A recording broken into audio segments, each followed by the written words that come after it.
Okay, we're back. We're live. This is Think Tech Talks on the SOWEST show. And if you didn't know now, everybody say it once, the School of Ocean and Earth Science and Technology at UH-Manoa. Today we're going to talk about tsunami debris modeling. Okay, this is very important. This is a study of the oceans. It's a study of the oceans we haven't really made as deeply as now. With Jan Hafner, who is a scientific computer programmer. Don't we all wish we were that? You know, we envy you, actually, Jan. Welcome to the show. Oh, thank you. It's nice to have you here, and it's nice to be able to discuss this. You know, these conversations with SOWEST lead me to feel that SOWEST, more than most places in the scientific world, has this reach out into the Pacific, and we understand the Pacific as really no one else does. We can see through you. We can see the far reaches of the ocean. We can see this whole part of the world, both going down, going microscopic, and going wide and long. I mean, we embrace the Pacific Ocean from, well, all around us. It's really wonderful to have you guys doing this. Yes, sir. Thank you. Anyway, so tsunami debris modeling, and you need a scientific computer programmer. What's the difference, Jan, between a scientific computer programmer and an ordinary computer programmer? Well, I never been the ordinary programmer, so I do not know. But I can tell you what my job is. Okay. I work with the scientists like Nikolai Maximento, who is the principal investigator on this project regarding the tsunami. Mm-hmm. And scientists, they have ideas, how to do the science. And I do the work, because most of the work is done on computer today. With the different... And everything, yeah. Almost everything. Without computers, you probably cannot even start your car today. So I do the work they do the science, I do the work, and then I give them the results based on whatever the model, whatever the software I use, or I have to write my own code to process the data or to display data or run the model, interpret the results, and so forth. So let me just get the equipment straight. So this is what language do you write in? My favorite is Fortran. Fortran. Yes. This is a mainframe type language, isn't it? Yeah. Well, nobody's probably in the ordinary computer programmers, they don't use it or at all. And when I mention it, and some they even laugh that I still use it. But all those models, climate models, ocean circulation models, or the weather forecast models, they are written in Fortran. It's run by Fortran. Okay, so where did you learn Fortran? Are you self-taught, or did you go to school for it? More or less, yes. Yeah. More or less, yes. What makes Fortran different than, say, Visual Basic? Well, as I do not have experience with other languages, but I think it's still a kind of legacy, was used maybe 20, 30 years ago in those scientific computational problems, and the Fortran was computationally efficient. And since then, probably was kept as a main language to write the models of geophysical fluid dynamics like atmosphere or ocean. So because I'm not the ordinary computer programmer, I do not know much about the actual differences between languages. Fortran was my kind of first language when I started many years ago when I was in college. And since it's used in the modeling, I just simply kept on going with Fortran. Okay, I'd love to actually see a piece of the code. Is it something like assembler language? It sounds like one of those very fundamental, powerful languages where you can do anything with it. It's above the assembler language. Above assembler, so it uses assembler and well, it's not. You have the different type of codes. One is you have to assemble and link. That's the Fortran or maybe C++. And then you have interpretive languages. You write a code, and whatever the software is going line by line and is doing the instructions. Fortran is not doing that. Fortran is linking and optimizing the code to run faster, and certain procedures are put in the memory a certain way so it runs quicker. So That's and just you- my understanding. Okay, well, and you would use Fortran on a big computer? Yes. It's not an Apple Mac Pro. You can use it on small computer Yeah. as well. Even there are software, commercial Fortran for Windows. Probably the same would be on Macintosh or on Mac as well, but mostly that's the Unix type or Linux type of application. And those big computers, big supercomputers, they are running Unix environment, operational environment. So that's suitable for computations mostly. So Fortran can run on Unix, Yes. and it can run on Apple, and Possibly, if you buy the package. and it can run on the PC Yes. platform. Yes. And so, do I need a? Oh, can I go out and buy Fortran? If I get on the web and I have to buy Fortran for a PC, can I buy it? Possibly. I never done You it. don't do that. You're way beyond that. Well, because I don't use the Windows for modeling or for the code for running the Fortran, I'm using the Linux. And on Linux, you get the basic essentially for free, unless you need the Fortran 95 or Fortran 90. Then you have to buy it. But then it, again, depends what do you want to use it for. If you need some very heavy computation, then you probably need the Fortran 90 or Fortran 95. And you have to pay for that. You have to pay for that. And is it upgraded and updated all the time? I do not know. I don't do that. I'm just using Okay, it. okay. It's for system administrator to keep up with licenses and Okay. keep up with updates. Okay. So now,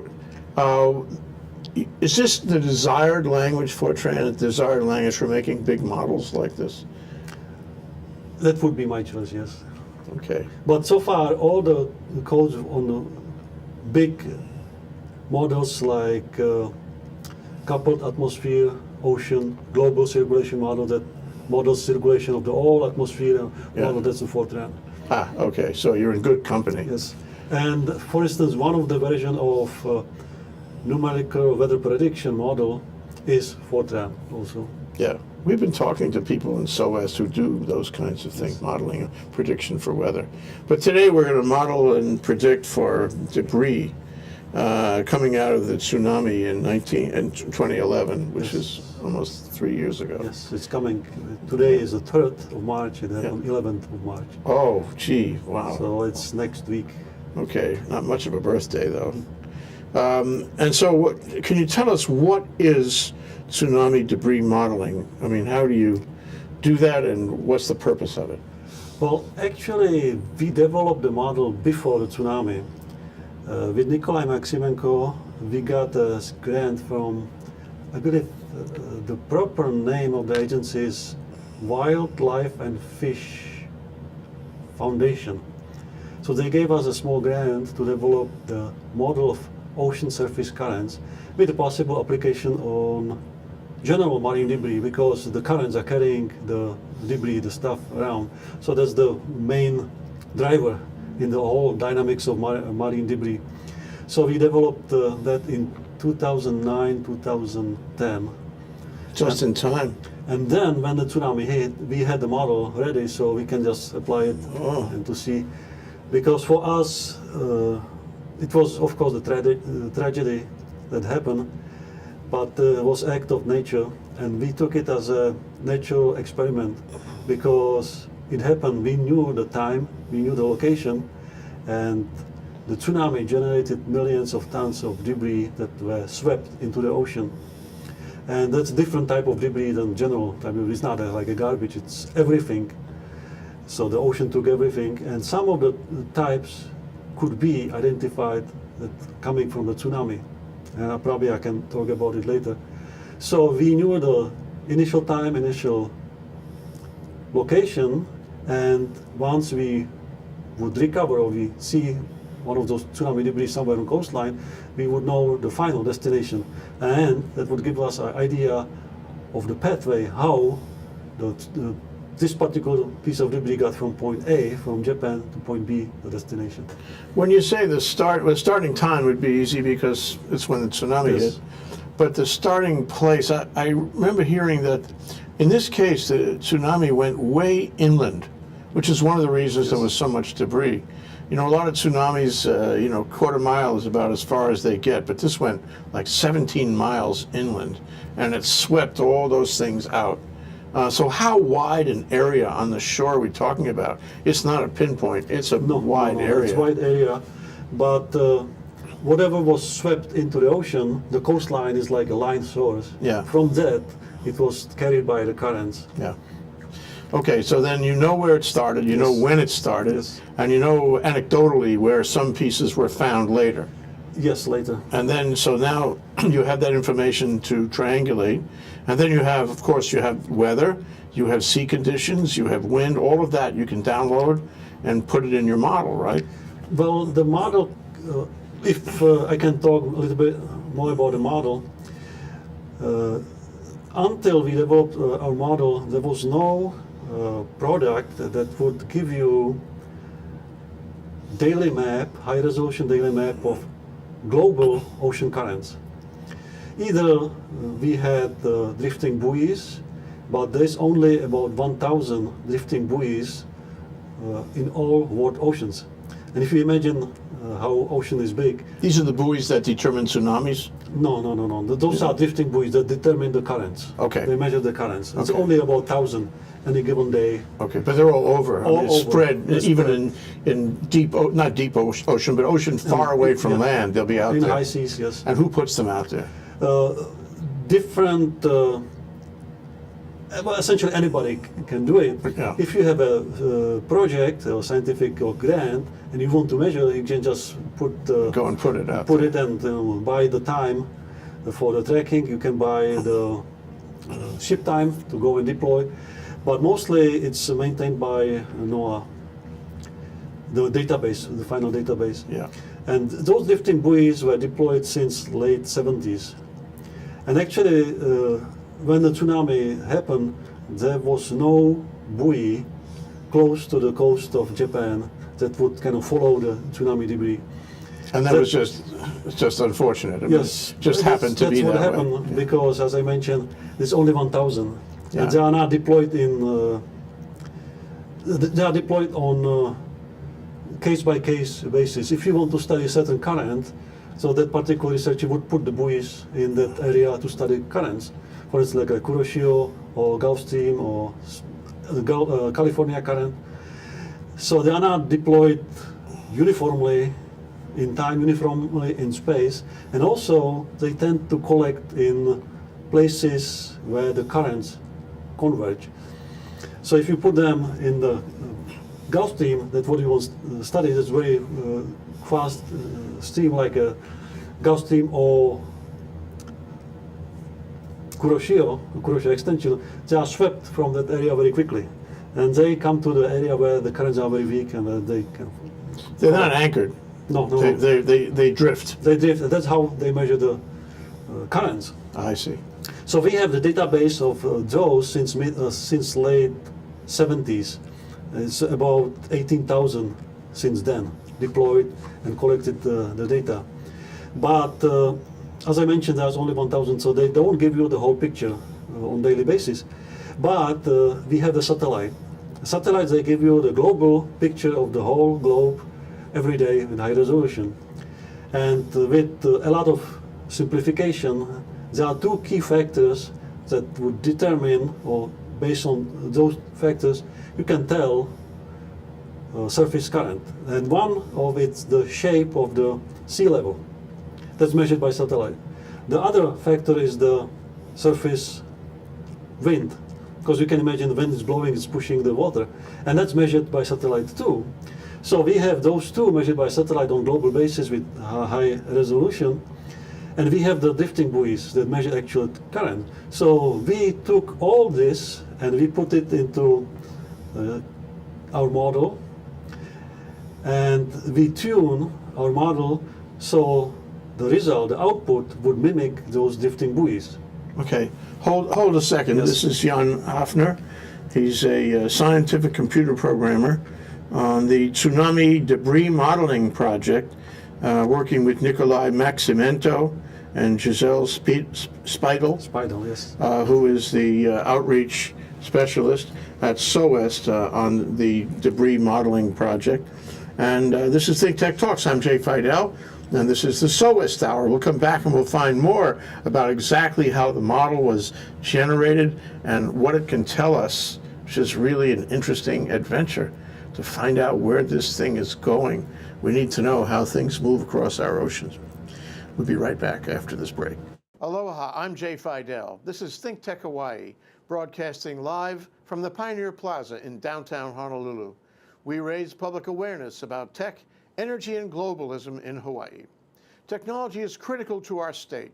A vibrant tech sector will give us new prospects in the global marketplace and will offer great careers and make our economy more resilient. Streaming live on Ustream and Spreaker, Think Tech allows its hosts and guests invaluable opportunities to report important events and discuss important questions, and to be heard here in Hawaii and around the world. You can find links to our live streams on thinktechhawaii.com or on our mobile website, m.thinktechhawaii.com. And you can see our archive on YouTube. It's all just a click away.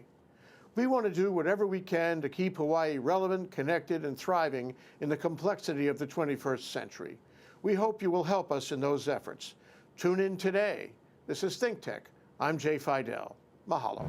This is Think Tech Talks. We are learning so much here on the SOEST show, the School of Ocean and Earth Science and Technology at UH-Manoa, talking with Jan Hafner, scientific computer programmer, about the Tsunami Debris Modeling project, and he's doing this with Nikolai Maximento, who is a senior researcher, and Gisela Spidel, who is the outreach specialist on the project.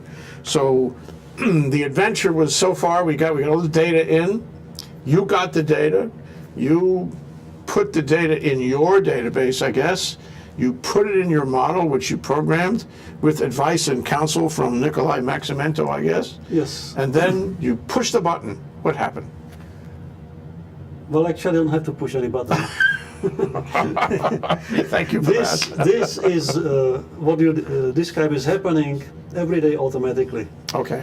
So I wrote a script, so the computer would go and fetch the necessary data, the satellite data of sea level height from the website, from site, would fetch the data set with ocean surface winds, put it... for what, the whole Pacific? Whole world. oceans, all the world, it's Okay. all over the world. So that's what we do, and we do the ocean currents on global base. And then sea level height data, surface winds data, they go into the model and it was run it, and on the output we have map of ocean currents on quarter degree longitude latitude grid. Every day, that's happening every day automatically.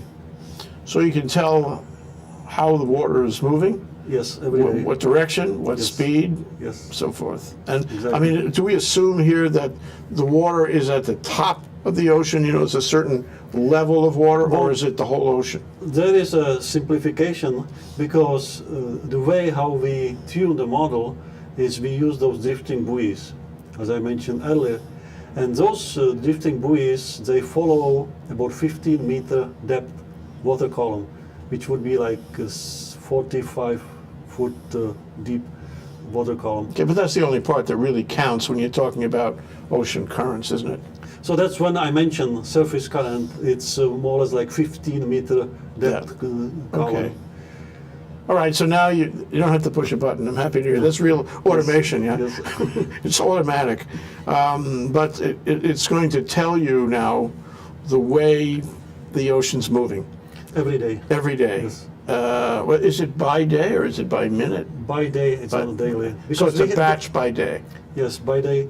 And it is, the name of the model is the SCUD, Surface Currents from Diagnostic Model.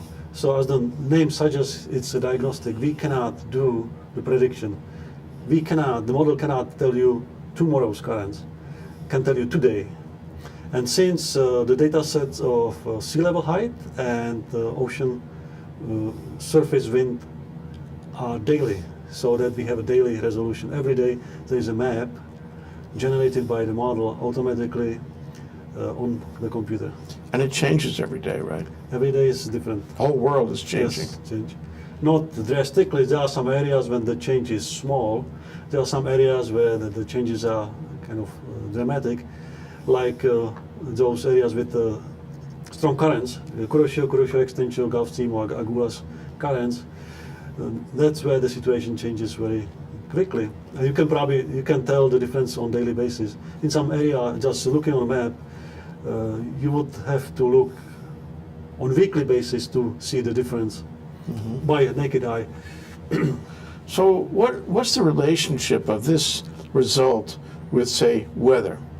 And of course, these days when we speak about weather, we're speaking of climate change too. But is there a relationship? Do you feed in weather as well? We feed the winds.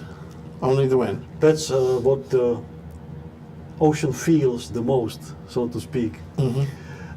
Because you can imagine if you have the wind blowing one direction, so it pushes the water with wave action and everything one direction, next day the opposite direction. So there's a kind of interplay of the weather. And of course it takes, you know, the difference in density. Air is very light, you even don't feel it unless it's really windy, but the water is very heavy compared to the air. So the seawater has a lot of inertia, so it responds very slowly to the wind. So if you have a sudden change of wind, doesn't mean that the same instant the current changes. So you have to build that into your model? Yes, everything is built into. So some sort of a momentum thing. You have to have so much wind blowing for such a period before the water actually starts following it. That's where the sea level height comes in. Yeah. Because the sea level height would tell you the current which is not affected directly by the wind, that component of the current.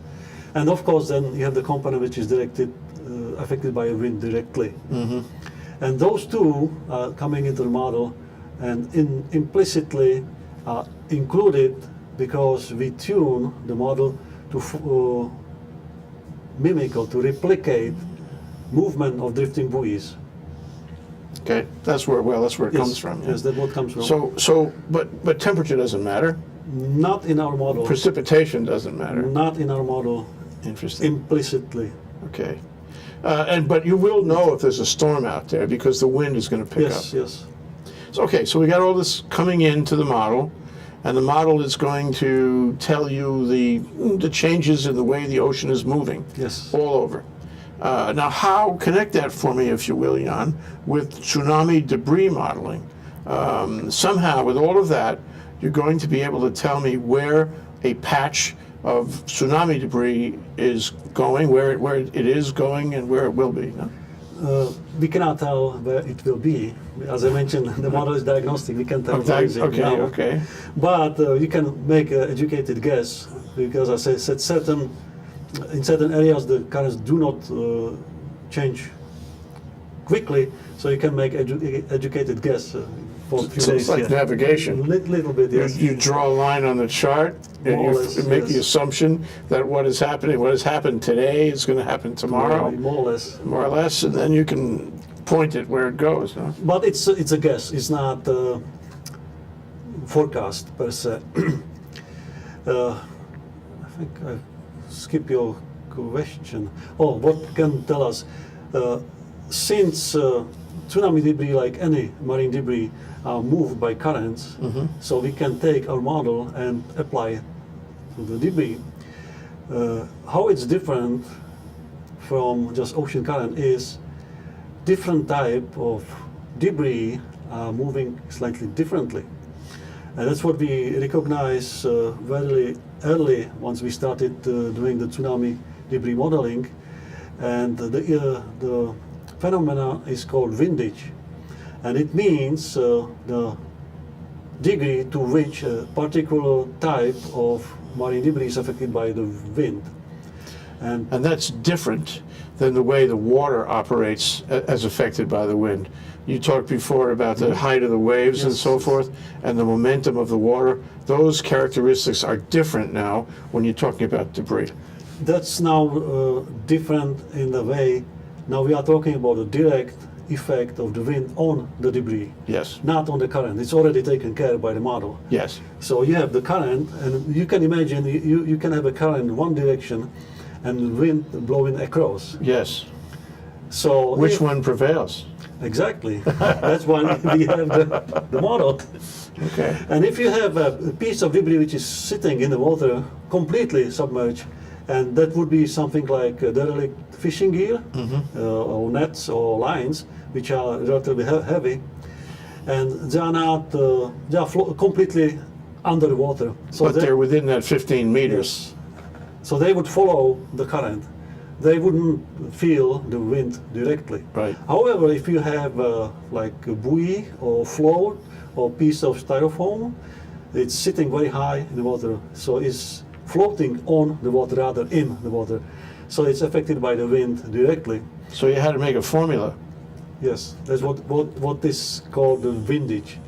And there's a formula. There's an algorithm somewhere in your model that tells you that if it's down below, it's affected by the current, but if it's peeking its head up, Yes. it's got at least some effect from the wind. Yes. Yes. So it's probably directly proportional to how high the thing is riding over the surface of the ocean, as to how much you give credit for the direction of the wind. Yeah. Exactly, and that's what we learn. That's what our model can tell you, how different types would move, and they would move differently. As you can imagine, the low windage, as we call it, they would follow the currents. So we just look on the currents. But if you have a high windage, like the buoys or floats, you have to take into account the wind. And since we already have the wind, which is coming into the current model, so we can take the data as well and combine, and then we can see what will prevail, if it's wind or if it's current. But how do you know what's in the patch? You know, I mean, we have never seen patches this size, not in the modern world. Well, probably never. A patch of, debris from 17 miles inland. It could be anything that humanity could create, anything. Anything that can float. Thank you. Right. Because what sank, we don't care about. Well, we do care, but we don't care about it for this modeling. Yes. So what's the mix? Do you make some assumptions about how much of it is foam, how much of it is wood, how much of it is about the windage, the relative degree of windage for different kinds of materials that are in the patch? Do you make an analysis of that? Well, that was the problem, because we did not know, and probably we will never know exactly what went into the ocean after the tsunami. But we could do more or less like a qualitative analysis or qualitative estimate, and to say, okay, we had equal amount of low windage, medium windage, and high windage of debris, and our model can tell us the direction of pathways where different types would head on, or they would move. Mm-hmm. But So we don't have a exact measurement or even estimate of as to how much stuff with different vintages went into the ocean. Mm-hmm. Well, I'm just as an ordinary person on the beach here, I'm interested in knowing when the big patch comes to Hawaii. And what is likely to be in it. I'm not sure that's your bailiwick, but Yes. what can I expect, and where and when? How much information can you give me to help me make that prediction? I can show you the results of the tsunami modeling if you have time. Sure. For the movie. You have some pictures. I have the pictures, and also I have the whole animation that would give you the whole picture. Okay. Probably might be better. I don't know if we can get to the. Well, we're going to take a short break. It just happens to be time for a break. Okay. And when we come back, I'm going to let you drive, Yes, good. And you can pick whatever pictures you want to show and whatever animations or movie clips. That's Jan Hafner. He's a scientific computer programmer involved in the Tsunami-The modeling project at SOWEST, the School of Ocean and Earth Science and Technology. And you're listening to ThinkTech Talks. We're going to take a short break, come back, and we're going to see some graphics that he has to demonstrate exactly how this works. We'll be right back. I'm Hong Jiang, host for Asia in Review on Tuesdays. And I'm David Day, host for Asian Review on Thursdays. Both of us broadcast our respective shows at 4 p.m. And my topics tend to deal with questions related to environment, culture, history, and sometimes human rights. And my shows tend to be on international business, foreign policy, geopolitics, and national security. And you can watch our shows live on the ThinkTech website at thinktechhawaii.com. And you can also watch us on YouTube or Olalo. So come join us on Thursdays at 4 p.m.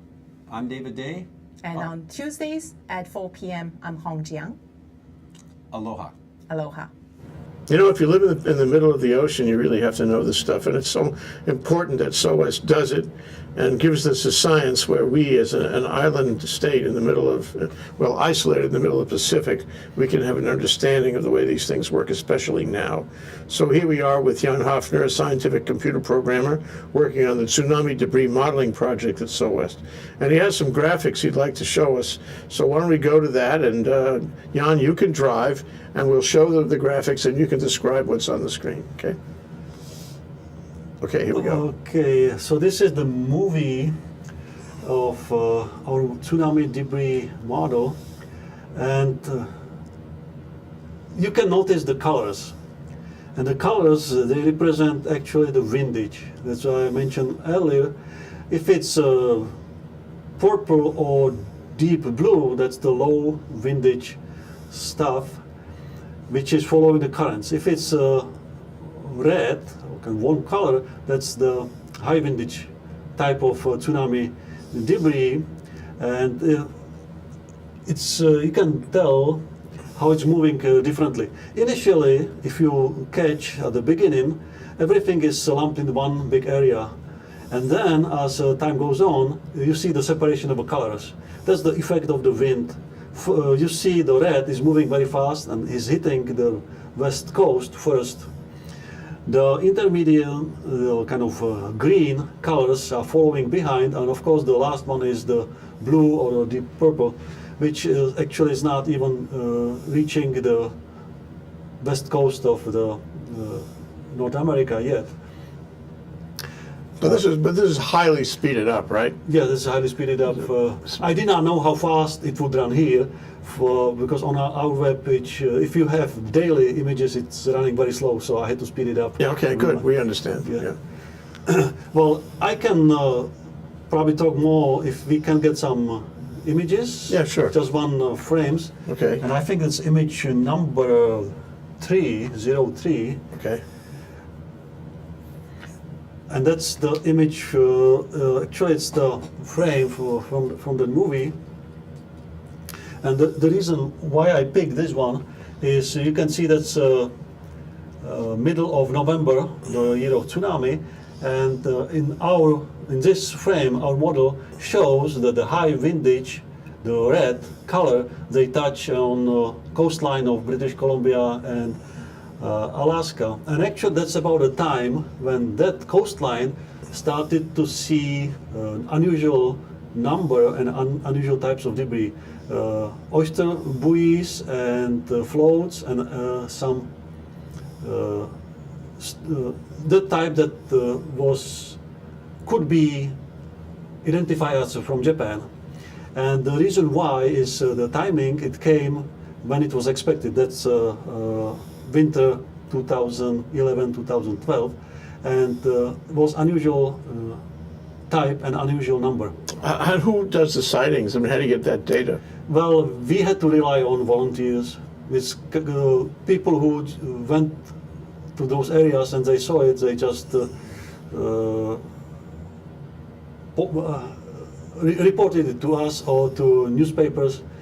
So it was there's no systematic kind of way That means that it took how long for it to get from Japan to that area? This is, say, mid of November. Yeah. So you have April, May, June, July, August, September. About 7 months. 7 months. So can you say how fast it's moving in terms of knots or miles per hour? I can calculate it. Yeah, but okay, it's calculatable for sure. Calculable, yes. And the distance is what's the distance there? It must be 6,000 miles. I do not know. Yeah. It's 2,000 from Hawaii to California, so you can just mentally take it 2,000 to 5 to 6. Yeah. So we can with that information in this model, we can figure out how fast it's moving. Yes. And make that part of a Yes, prediction. yes. Yeah. Sorry. Anyway, go ahead with your graphics. And if we go to next frame, which is image 05, because you mentioned Hawaii, so the image 05 is in August 2012. That's how our model would kind of project where the tsunami debris would be on different vintages. And the reason why I picked this one is that when you see the little colored cloud is starting to touch Hawaii. And the color is kind of greenish. So if you look on the scale, because the color represents the vintage. So that's kind of intermediate, I would say about 3%, 3-4% vintage type of debris. And that's about the time when Hawaii saw the first marine debris that could be from tsunami. And the reason is why we believe those types are from tsunami, because of unusual type. Those were oyster buoys, and they start coming in large numbers. In coming months after the August, there were like 40 of those buoys that were found in Hawaii. You know, I'm looking at that green part of the graphic and thinking, that really is the area of what you call the garbage patch, no? The oceanic garbage patch. Does it help in figuring that out? Is there a relationship? Actually, the garbage patch is not the green stuff. Where is it? If you would follow in the map, if you would follow the deep blue or the purple color, and when where the final destination of that is, that would be the garbage patch, and it's the area in between Hawaii and California. And actually, I have the graphic of that too, if I find the correct number. And if you look on image number 27, if you can get the 27. Okay. So this is the latest map, but now the vintages are not combined. There's individual vintage. Yes. And if you look on the, I think it's left bottom, Yes. with the big purple blob, Yes. that's the zero vintage debris. That's where it all sits there. That's what it sits there. That's the type that is affected by currents only. And still it's in progress, but what eventually this blob, what will happen, it would move slightly south and then southwest, and it would more or less, I would say, park itself in between Hawaii and California. That's the garbage patch. That area, how close is that to Hawaii? But it's hard to tell, and the reason is because that's not a stationary feature. There's no boundaries. Right, it's going to move and dissolve. It's all swirl around, and it's all very sparse and very dispersed. What happens once in a while, a piece of the garbage patch would get detached from the area and move past Hawaii. Part of that stuff would get deposited on beaches here. That's why places like Kamilo Beach or Kahuku, they see debris all the time. Then what is not left on Hawaii would pass on the way to the west and would reach all the way to the Southeast East Asia. Really? And it would get caught in the Kuroshio current, Kuroshio extension, and continue back So to garbage patch. It's like keep going around going around, swirling in the garbage in a patch. clockwise direction or clockwise. That's just clockwise. Clockwise. This whole circulation. Well, do we know enough to know whether there is a substantial possibility that one day the islands could be in the middle of the garbage patch, and that we look in every direction and see garbage? Is it possible that this could happen? I cannot tell because, I would say, is it possible? Could be. Is it probable? Not, but not in next decades. Probably not. Yeah. Because a lot of people, they have the misconception there is a garbage island in the garbage patch, the place where you can actually walk on the debris. Really? Yes, Well, but that's not the case. That's the there isn't. There that's doesn't the work. misconception. Yeah. That's, some people they got from images on internet or on TV. They think there is a big pile of garbage and you can actually walk on it. not like that. No. And I'm relieved, actually. yes, actually, people who went, they said it depends. For instance, they went a few days, they couldn't see a thing, and then they would hit the patch, within the patch, and then they would see one derelict fishing gear, the kind of lamp, after another, for a day or for 2 days, and then again nothing, and so that tells about the nature of the marine debris and of course tsunami debris. So it's so diluted, so sparse, so you cannot tell exactly, pinpoint the location where is it right now. Yeah. But we can tell the general area where the probability is higher than anywhere else where you can find the tsunami debris. Oh, this raises all kinds of questions. So that's Jan Hafner. He's a scientific computer programmer for the Tsunami Debris Modeling Project at SOWEST, the School of Ocean, Earth Science and Technology at UH-Manoa. This is Think Tech Talks. I'm Jay Fidell. I'll be right back after this short break. Okay. Castle and Cook, Hawaii. Investing in Hawaii, creating communities, and providing for the needs of our state. Collateral Analytics, empowering the real estate industry to make better informed property investment decisions. The Foreign Trade Zone, bringing the benefits of the Foreign Trade Zone programs to Hawaii businesses and entrepreneurs.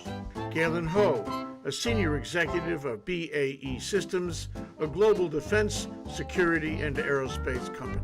Hawaiian Electric Company and its affiliates Maui Electric and Hawaii Electric Light Company on Hawaii Island. The Hawaii Energy Policy Forum, incorporating diverse perspectives to design a flexible and forward-looking energy strategy. Hawaii Energy, the state's energy and efficiency program created to help Hawaii's residents and businesses adopt a clean energy lifestyle. Hawaii Gas, helping Hawaii achieve its transition to clean energy and a better energy future. Hawaii Pacific Health, bringing technology and teamwork together to transform healthcare in Hawaii. The High Tech Development Corporation, attached to DBED, is the state's leading technology agency. The Scheidler Family Foundation, supporting educational, cultural, and charitable organizations, including Think Tech. Okay, we're back. We're live. We're doing Think Tech Talks here on a given Monday in the SOWEST show, talking about tsunami debris modeling with Jan Hafner, who is a scientific computer programmer for SOWEST, and we're getting into some pretty interesting questions here.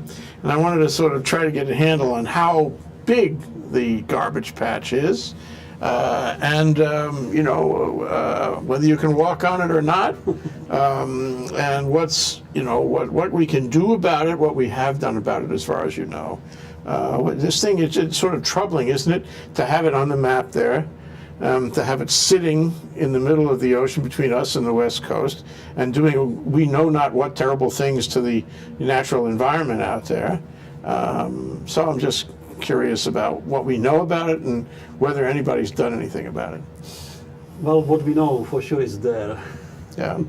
And actually it was discovered by accident in late 90s by Captain Charles Moore, who was sailing from California to Hawaii, and against the common wisdom, he chose to sail back through the garbage patch, which was not called garbage patch then. And the reason why the area is avoided by sailors because there is no wind. It's all calm conditions. But when he did it, he was astonished by all the floating debris there, so that came into kind of discovery of the North Pacific garbage patch. How big is it? It's difficult to tell because there are no boundaries. But it's in order of hundreds of miles, maybe 1,000 miles. And it's difficult to put a boundary where it starts but when it ends. What has been done about it in terms of cleanup, probably not much. You can imagine it's very difficult even to know exactly where the stuff is because it's so huge. And also at the current level of technology, the only way to clean it is just simply scoop it up with some trolling nets. And you can imagine even a big ship, how wide the net could be and how big the ocean is. And you can imagine, probably you have some idea how much those big ships, how much they burn fuel per hour. So you would have to burn a lot to clean a little bit. So at the current state of technology, it's not feasible economically or otherwise to start any cleanup.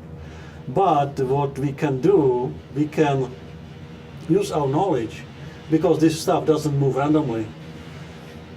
There's a random component, but in general, we more or less can tell the movement based on our model, for instance. And what we can do, we can identify the areas which might affect us, for instance, Hawaii. We don't need to clean the whole garbage patch. But if we can identify, okay, from this sector, this is coming to Hawaii, so let's start cleaning this sector first, and it would help Hawaii. The rest can circulate in the ocean for a while, and then we can get to that later. That's one of the ideas how the science can help, how our model or modeling work can help in this type of decisions.